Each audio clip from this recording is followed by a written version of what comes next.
Le cœur et les gros vaisseaux ne sont pas libres dans le médiastin, c'est-à-dire qu'ils ne sont pas directement appliqués aux structures médiastinales. L'ensemble de ces structures cardiaques et vasculaires est compris dans un sac appelé péricarde. C'est à l'intérieur de ce sac que le cœur va battre et que les vaisseaux vont laisser passer la circulation sanguine. Le péricarde est une enveloppe séreuse qui enferme le cœur et qui le sépare du reste des éléments du médiastin. Cette enveloppe séreuse est en fait un sac inextensible qui peut être le siège d'inflammations aiguës ou chroniques qu'on appelle les péricardites.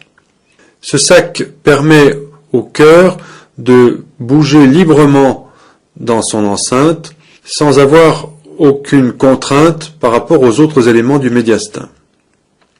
L'inconvénient de ce sac est justement son caractère inextensible, en ce sens qu'en cas d'inflammation des parois du sac, il peut exister à l'intérieur de la cavité péricardique, qui est ici schématisée, un épanchement, c'est-à-dire l'apparition d'un volume de liquide qui peut, au-delà d'une certaine quantité, comprimer les cavités cardiaques et gêner leur fonctionnement.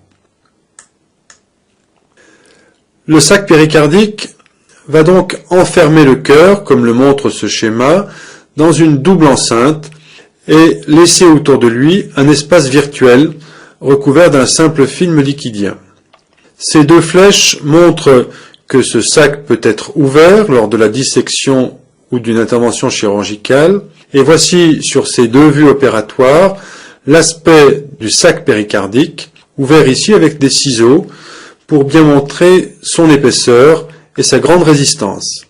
Le cœur apparaît au fond du sac péricardique, à peine recouvert par un film liquidien transparent. Pour essayer de comprendre la structure du péricarde, il faut imaginer ce sac péricardique tout d'abord reconstitué autour de la masse cardiaque.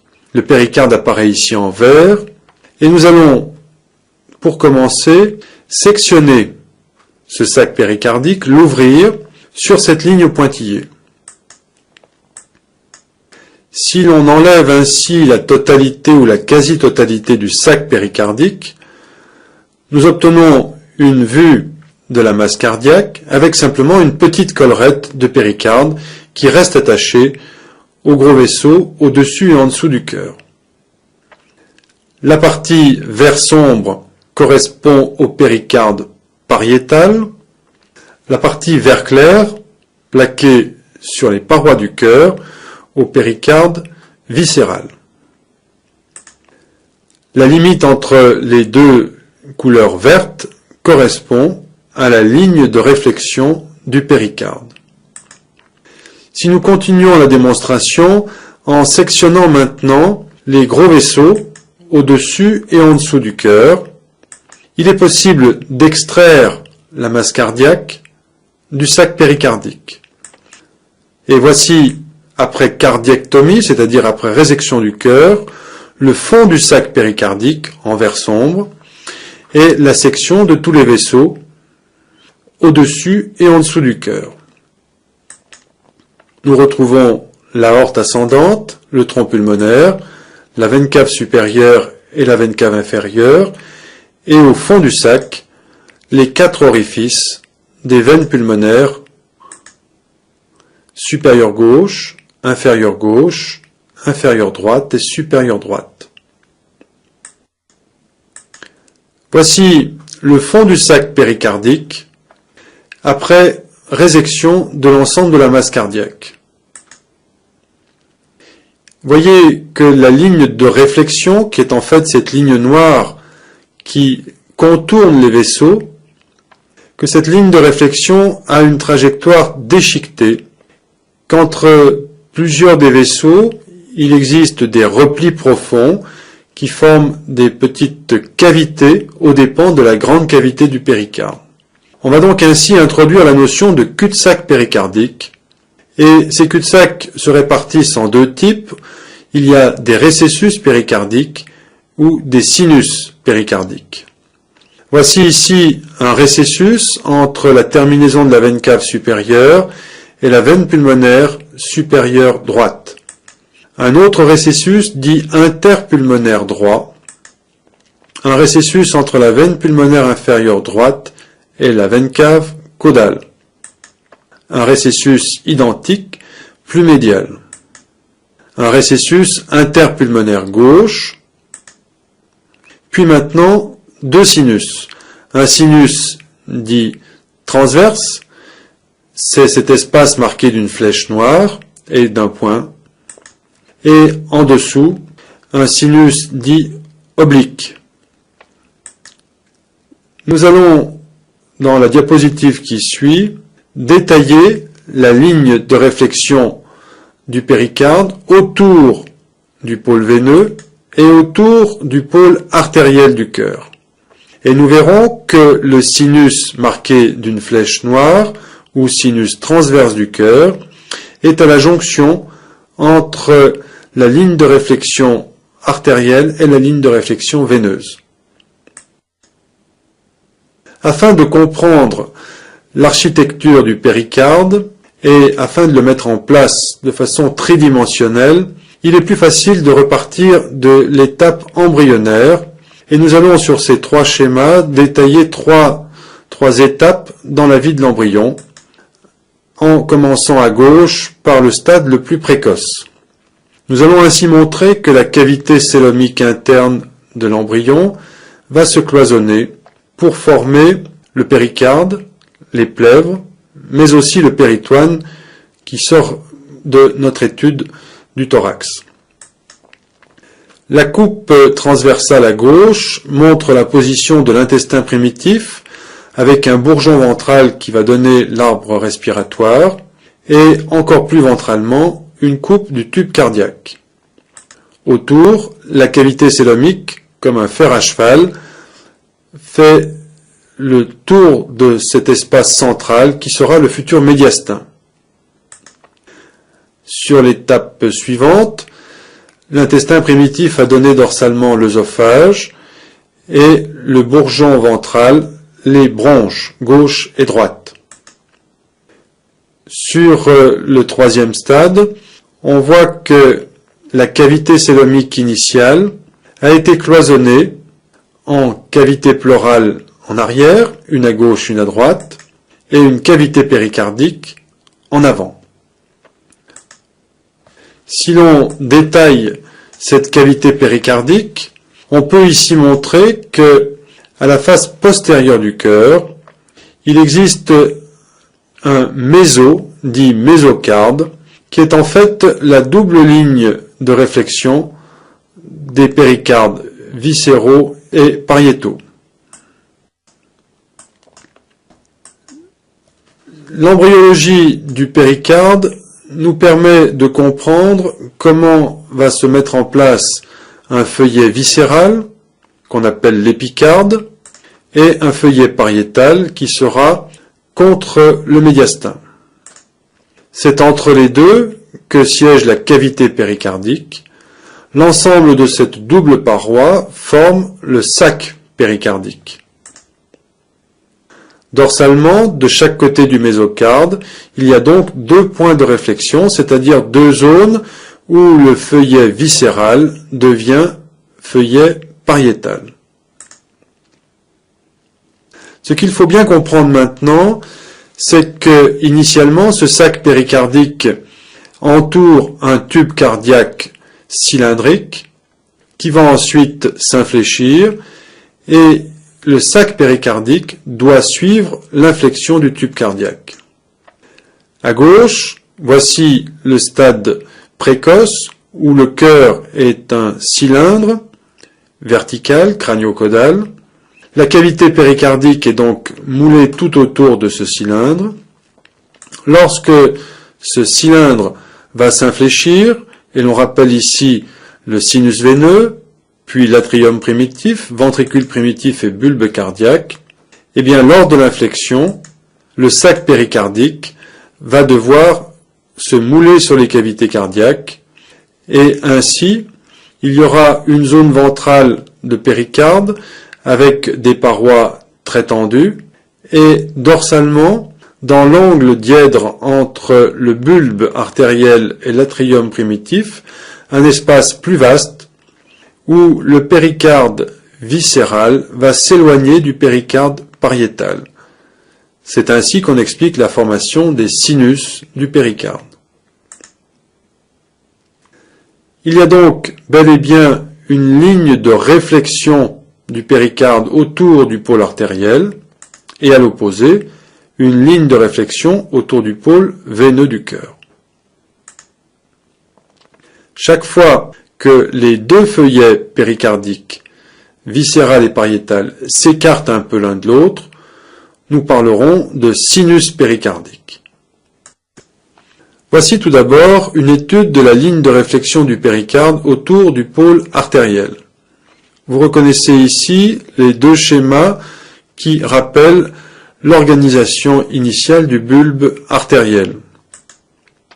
En vert, nous allons faire apparaître les surfaces recouvertes par le péricarde. La ligne verte plaquée sur le bulbe artériel correspond au feuillet viscéral, la ligne verte qui s'en éloigne au feuillet pariétal. Entre les deux, nous trouvons la cavité péricardique. Voici une vue ventrale du pôle artériel du cœur, c'est-à-dire de l'émergence des artères pulmonaires et aorte ascendante. En vert, nous représentons les surfaces recouvertes par le feuillet viscéral du péricarde. Voici la position de la veine cave supérieure et des deux vaisseaux artériels. Voici une vue latérale gauche des mêmes structures, avec la position du tronc pulmonaire et de l'aorte. Et enfin, une vue dorsale, toujours pour insister sur la ligne de réflexion autour de l'aorte et du tronc pulmonaire. Ces schémas vous montrent que la ligne de réflexion autour de l'aorte remonte très crânialement devant l'aorte ascendante et que la limite du péricarde atteint l'origine de la première branche de l'aorte, c'est-à-dire du tronc artériel brachiocéphalique. Voyez également que la ligne de réflexion du péricarde ne va pas recouvrir complètement la bifurcation du tronc pulmonaire. Que cette ligne de réflexion du péricarde s'arrête donc avant la division en deux artères pulmonaires gauche et droite. Sur la vue dorsale, on peut voir que cette ligne est bel et bien continue et qu'elle fait le tour du massif artériel au-dessus du cœur. Au sommet de la cavité péricardique, il existe donc devant l'aorte un petit récessus ou cul-de-sac péricardique et de même un petit récessus ou cul-de-sac péricardique devant le tronc pulmonaire. Voici maintenant la présentation de la ligne de réflexion du péricarde autour du pôle veineux du cœur. On utilise donc ici une vue dorsale du cœur avec au premier plan les deux atria. On met en place l'arche de l'aorte, le tronc pulmonaire et sa division, la veine cave supérieure, la veine cave inférieure et les quatre veines pulmonaires qui convergent vers l'atrium gauche. Par ces étoiles, on va placer des cul-de-sac ou récessus péricardiques. Il existe un petit récessus au-dessus de la veine pulmonaire supérieure gauche, un récessus interpulmonaire entre les deux veines gauches, un récessus au-dessus de la veine pulmonaire supérieure droite, un récessus entre les deux veines pulmonaires droites, et un sinus péricardique transverse au-dessus de la ligne de réflexion veineuse. C'est cet espace qui permet de communiquer de la gauche vers la droite et inversement, comme le montre cette double flèche noire. Ce sinus transverse est bel et bien un espace de la cavité péricardique qui sépare le pôle veineux du pôle artériel en avant.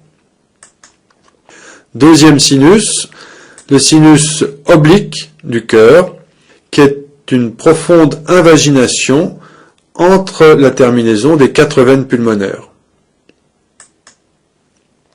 Il faut enfin noter sur la ligne de réflexion du péricarde autour des veines du cœur qu'il existe au-dessus de l'atrium gauche un petit repli, un petit dièdre du péricarde qui correspond au vestige de la veine cardinale antérieure gauche. On l'appelle le repli vestigial de la veine cardinale antérieure gauche. Voici maintenant une présentation des sinus transverses du cœur. Pour cela, nous allons utiliser plusieurs schémas. Tout d'abord, une vue ventrale pour montrer son orifice droit. Voyez que cet espace qui est ici marqué par une double flèche permet de passer en arrière de l'aorte et du tronc pulmonaire, tout en restant dans la cavité péricardique. L'orifice droit de cet espace est un orifice triangulaire entre l'aorte ascendante, entre la veine cave crâniale, et il existe un toit à cet orifice tendu entre ces deux vaisseaux. Cet orifice est marqué par ces hachures. De la même façon, la vue latérale gauche permet de montrer qu'il existe un orifice gauche au sinus transverse qui est lui limité par la portion ascendante de l'artère pulmonaire, l'auricule gauche et un toit tendu entre ces deux structures. Là encore, l'orifice gauche est marqué par cette zone hachurée. Il est donc possible de glisser un instrument de dissection ou même le doigt autour des vaisseaux artériels à l'intérieur du sinus transverse. Le toit du sinus transverse est en fait un tissu péricardique pariétal qui est tendu entre deux structures du cœur. Voici ici souligné le toit du sinus à droite et le toit du sinus à gauche. Il y a bel et bien à ce niveau un écart important entre le péricarde pariétal et le péricarde viscéral. C'est pour cette raison qu'il faut parler de sinus et non pas de récessus péricardique.